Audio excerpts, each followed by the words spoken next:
जय हिंद दोस्तों, कैसे हैं आप लोग। तो आज हम बात करने वाले हैं master of horror season 1 episode 4 के बारे में, जिसका नाम है जेनिफर। दोस्तों ये कहानी काफी डेंजरस है जो आपको बेहद पसंद आएगी, तो आप इस वीडियो को अंत तक जरूर देखिएगा। कहानी के शुरुआत में हमें 2 इंस्पेक्टर्स दिखाए जाते हैं जो कि गाड़ी में बैठ के खाना खा रहे थे। उनमें से एक ऑफिसर फ्रैंक गाड़ी से बाहर निकलता है और नदी की ओर देखता है। तभी उसे एक आदमी नजर आता है जो कि एक लड़की को जबरदस्ती पकड़ के ले जा रहा था और उसके हाथ में एक क्लीवर था जिससे वो उसका गला काटने वाला था। फ्रैंक उस आदमी पे गन तान देता है और उससे कहता है कि वो उस लड़की को ना मारे, लेकिन वो आदमी उससे कहता है कि उसे अभी पता नहीं है कि ये लड़की क्या चीज है, ये जो कुछ भी है इसका मरना बहुत जरूरी है। जब वो उस लड़की का सर धड़ से अलग करने जाता है तो इंस्पेक्टर उसे शूट कर देता है, जिससे वो आदमी नीचे गिर जाता है और इंस्पेक्टर उसे चेक करने जाता है। तभी वो आदमी उठता है और इंस्पेक्टर को पकड़ के जेनिफर कहता है और उसके बाद उसकी मौत हो जाती है।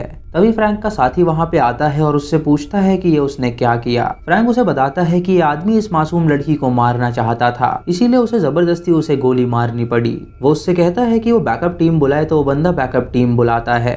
वो लड़की काफी डरी होती है, इसीलिए फ्रैंक उसे उठाता है और जब फ्रैंक उस लड़की की शक्ल देखता है तो वो काफी डर जाता है। वो उसकी हाथ में बंधी रस्सी खोलने जाता है, लेकिन तभी उस लड़की के नाखून उसके हाथ में लग जाते हैं, जिससे उसके हाथ पे स्क्रैच पड़ जाता है। वो लड़की काफी डरी होती है जो उसे गले लगा लेती है और फ्रैंक उसे उठा के हॉस्पिटल ले जाता है। अगले दिन शेरिफ फ्रैंक से पूछता है कि आखिर उसने उस आदमी को क्यों मारा, तो वो उसे बताता है कि उस लड़की की जान बचाने के लिए उसने उसे मारा था। उसे लगता है कि शायद वो कोई थीफ होगा जो उस लड़की को लूटना चाहता होगा। शेरिफ उसे बताता है कि वो आदमी होमलेस था, लेकिन पहले वो एक बिजनेसमैन था और किसी कारण की वजह से उसका बिजनेस ठप हो गया। तभी फ्रैंक वहां पे जेनिफर को देखता है, जिससे पूछताछ के लिए उसे वहां पे बुलाया गया था। जेनिफर फ्रैंक को घूरने लगती है, मानो कि वो उसे पसंद करने लगी हो। शाम को फ्रैंक अपने घर जाता है, जहां एमी नाम की लड़की उसे हाय कहती है, क्योंकि वो उसके पड़ोस में ही रहा करती थी। अंदर जाके वो अपनी बीवी से मिलता है और उसे बताता है कि आज उसने एक आदमी को मार डाला है। ये सुन के उसकी बीवी उससे कहती है कि ये उसका काम है, तो वो इसके बारे में ज्यादा ना सोचे। तभी उनका बेटा वहां पे आता है, जिसे उन लोगों से कोई मतलब नहीं था। वो खाना उठाता है और अपने रूम में चला जाता है। फ्रैंक वॉशरूम में जाता है अपने घाव को साफ करने के लिए, और जब वो सोने के लिए बेडरूम में जाता है तो देखता है कि उसकी बीवी तैयार बैठी है। उसकी बीवी उसे इजी फील करवाती है और उससे कहती है कि वो जानती है कि आज उसका दिन अच्छा नहीं गया है, तो क्यों ना वो इंटीमेट होए ताकि उसका मूड ठीक हो सके। फ्रैंक जब उसके साथ इंटीमेट होता है तो वो सिर्फ जेनिफर के बारे में ही सोच रहा होता है। इससे वो अनजाने में अपनी बीवी को हर्ट कर देता है, जिससे उसकी बीवी काफी डर जाती है और वो उस पर चिल्लाने लगती है। अगले दिन फ्रैंक अपनी कॉलीग के पास जाता है और उससे जेनिफर की फाइल मांगता है। वो उससे पूछती है कि आखिर उसे उसकी फाइल क्यों चाहिए, तो फ्रैंक उससे कहता है कि वो बस देखना चाहता है कि वो ठीक है या नहीं। उसकी कॉलीग उससे कहती है कि वो पास ही के मेंटल हॉस्पिटल में भर्ती है। ये सुन के वो हॉस्पिटल में जाता है उस लड़की से मिलने के लिए, और जब जेनिफर उसे देखती है तो वो उसे गले लगा लेती है।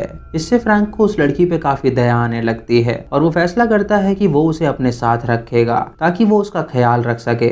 वो मेंटल हॉस्पिटल से उसे रिहा करवा के अपने घर में ले आता है। वो इस बारे में अपनी बीवी को बताने जाता है, लेकिन वो सो रही होती है, और उसके बाद वो अपने बेटे के पास जाता है, लेकिन वो दरवाजा नहीं खोलता। फ्रैंक जेनिफर से कहता है कि उसे आज सोफे पे ही सोना होगा और कल सुबह वो जाएगा उसके लिए घर ढूंढने के लिए। जेनिफर सोफे पे बैठ जाती है और उसके हाथ के घाव को चाटने लगती है। ये देख के फ्रैंक कहता है कि उसे अभी सो जाना चाहिए और खुद भी वो सोने के लिए चला जाता है। रात को जेनिफर की आंखें खुलती हैं और वो एक बिल्ली की आवाज सुनती है। ये देख के वो उस बिल्ली का पीछा करती है और उसे डरा के भगा देती है। दोस्तों यहाँ पे हमें पता चलता है कि जेनिफर जितनी मासूम लगती है वो उतनी मासूम है नहीं। फ्रैंक जब सो रहा होता है तो उसे जेनिफर का ही सपना आता है। तभी उसकी आंखें खुल जाती हैं और वो अपने रूम में जेनिफर को निवस्त्र पाता है। ये देख के वो हैरान हो जाता है और उससे कहता है कि वो बाहर जाके सोए, लेकिन तभी फ्रैंक की बीवी उठती है और जेनिफर का भयानक चेहरा देख के वो काफी डर जाती है। वो जोर से चिल्लाती है, जिससे फ्रैंक का बेटा भी वहाँ पे आ जाता है और वो भी जेनिफर का चेहरा देख के जोर से चिल्लाता है। फ्रैंक अपनी बीवी को शांत कराता है और उससे कहता है कि इस लड़की का इस दुनिया में कोई भी नहीं है, इसीलिए वो उसकी मदद करना चाहता था और वो उसे अपने घर ले आया। फ्रैंक की बीवी उससे कहती है कि वो तुरंत इस लड़की को उसके घर से बाहर निकाल दे, क्योंकि उसे फीलिंग आ रही है कि ये उनके लिए मुसीबत पैदा कर सकती है। तभी जेनिफर उसकी बीवी को किस करती है, जिससे उसके होठ स्टिफ हो जाते हैं। अगले दिन फ्रैंक जेनिफर को लेके उसके रहने के लिए जगह ढूंढने जाता है, लेकिन उसे उस पर दया आ रही थी, इसीलिए वो उसे छोड़ना नहीं चाहता था। वो उसे नदी दादी के पास ले जाता है और उससे कहता है कि वो उसे छोड़ना नहीं चाहता, लेकिन फिर भी उसे जाना होगा क्योंकि उसकी बीवी नहीं चाहती कि वो उनके साथ रहे। ये सुन के जेनिफर उसका हाथ पकड़ती है और उसे अपने सीने पे लगाती है। फ्रैंक पहले तो उसे मना करता है, लेकिन जेनिफर जबरदस्ती उसके साथ इंटीमेट होती है, जिससे फ्रैंक को उस पर और प्यार आ जाता है और वो उसे अलग नहीं करना चाहता था। रात को फ्रैंक जेनिफर को वापस अपने घर के बाहर ले आता है और उसकी बीवी उसे देख के कहती है कि वो दोबारा इसे वापस क्यों ले आया। तभी जेनिफर को उस बिल्ली की आवाज आती है तो वो घर के अंदर भागती है। इधर वो दोनों आपस में आर्ग्यू कर रहे होते हैं और तभी उन्हें बिल्ली के चिल्लाने की आवाज आती है तो वो दोनों ऊपर जाते हैं, जहाँ वो देखते हैं कि जेनिफर ने उस बिल्ली को मार दिया है और वो उसका मांस खा रही है। ये देख के फ्रैंक की बीवी काफी डर जाती है और वो अपने बेटे को लेके वहां से चली जाती है। फ्रैंक जेनिफर को उसके करतूत के लिए बहुत डांटता है, जिससे जेनिफर काफी डर जाती है, लेकिन फ्रैंक को उसका चेहरा देख के उस पर दया आ जाती है और वो उसे माफ कर देता है।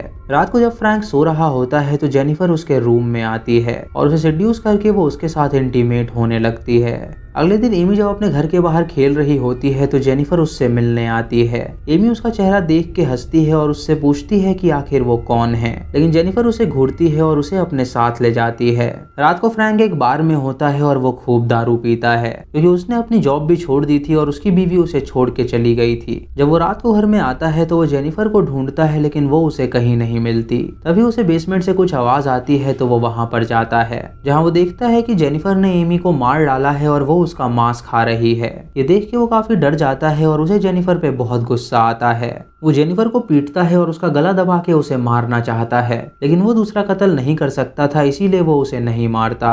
अगले दिन वो एक फ्रीक शो नाम के सर्कस में जाता है, जहाँ वो उसके मालिक से जेनिफर को रखने का सौदा करता है, क्योंकि जेनिफर भी एक फ्रीक थी और वो उसके शो में काफी काम आती। फ्रैंक उस सर्कस के मालिक को अपने घर की चाबी भी देता है और उससे कहता है कि वो लड़की उसके घर में बंद है, तो वो चुपके से जाए और उसे उठा के अपने साथ ले आए। शाम को जब फ्रैंक अपने घर में जाता है तो देखता है कि जेनिफर कहीं पे भी नहीं है। उसे लगता है कि शायद वो आदमी जेनिफर को उठा के ले गया और वो अब टेंशन मुक्त है, लेकिन जब वो अपना फ्रिज खोलता है तो उसे फ्रिज के अंदर उसी आदमी की लाश मिलती है, जिसे जेनिफर ने बेरहमी से मार दिया था और उसे खाया भी था। ये देखकर फ्रैंक हैरान हो जाता है और उस आदमी की लाश को गाड़ देता है। वो फैसला करता है कि वो जेनिफर को कहीं दूर ले जाएगा ताकि वो इंसानों को ना मार सके। अगली सुबह वो अपना सामान पैक करता है और जेनिफर को लेके अपने पुराने कैबिन में जाता है, जो कि जंगलों के बीचों बीच था। वो जेनिफर से कहता है कि अब से वो यहीं रहेंगे तो वो यहाँ रहने की आदत डाल ले। वो उसे बताता है कि पास ही में एक टाउन है जहाँ वो जॉब ढूंढने जा रहा है और उसकी गैर मौजूदगी में वो ये जगह छोड़ के ना जाए। फ्रैंक टाउन में एक स्टोर में जाता है जहाँ पे एक आदमी की जरूरत थी। वो वहाँ की मालकिन से बात करता है, जो उसे बताती है कि उन्हें साफ सफाई वाला आदमी चाहिए। तो वो कहता है कि वो कोई भी काम करने के लिए तैयार है। वो लेडी उसे जॉब पे रख लेती है और फ्रैंक वहाँ पे काम करना शुरू करता है।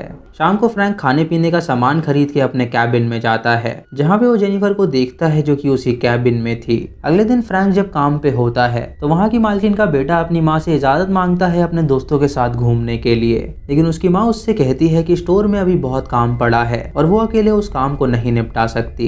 ये सुन के फ्रैंक वहाँ पे आता है और उस लेडी से कहता है कि वो अपने बेटे को जाने दे, उसके बदले वो सारे काम कर लेगा ताकि उसका बेटा एंजॉय कर सके। ये सुन के उसका बेटा खुश हो जाता है और अपने दोस्तों के साथ पार्टी में जाने के लिए निकल जाता है। फ्रैंक जब उस औरत के साथ काम कर रहा होता है तो जेनिफर चुपके से आके वहाँ पे फ्रैंक को देखती है। उसे लगता है कि शायद फ्रैंक उस लेडी को पसंद करने लगा है, इसीलिए उसे जेलसी होती है और वो वापस कैबिन में चली जाती है। वो मालकिन फ्रैंक से पूछती है कि वो कहाँ पे रहता है, तो फ्रैंक उसे बताता है कि उसका जंगल में एक कैबिन है जहाँ वो अपनी बेटी के साथ रहता है। उसकी बेटी को एक बीमारी है, इसीलिए वो अपने साथ उसे लेकर नहीं आता। ये सुन के वो लेडी उससे कहती है कि वो चिंता ना करे, वो जल्द ही ठीक हो जाएगी।